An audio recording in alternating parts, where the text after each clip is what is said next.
licensed clinical social worker. I've been licensed since 1988. I'm a Howard University graduate. I also teach at the university in the graduate school of social work. I've been doing private practice for the last 28 years, and my focus is individuals, families, adults, and children, primarily hard-to-reach youth, in addition to working from a perspective of strength-based, cultural competency, and a holistic framework.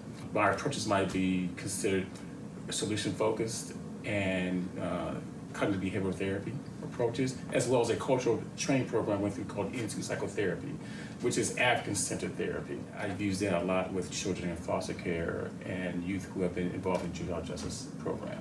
I was trained initially at Johns Hopkins in the Phipps Psychiatric Center, and we did a lot of traditional clinical therapy work and work with people who had multiple diagnoses, from schizophrenia to major depression to attention deficit disorder, etc.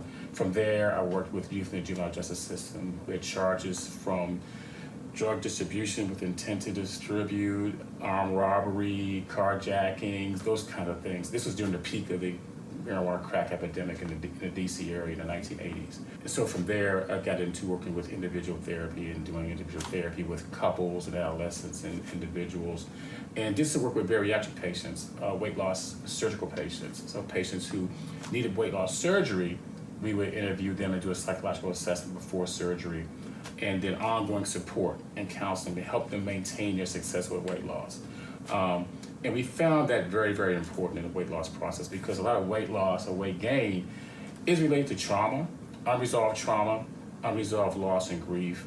We do a lot of work around that to ensure successful outcomes with weight loss. My work in foster care, that's primary. A multitude of my experience has been around that. The last 20 years working with children in foster care. Grief and loss, reactive attachment disorder issues, depression, ADHD, oppositional defiant disorder, a lot of work in those areas there. So that's been a mini encapsulation of my experiences there.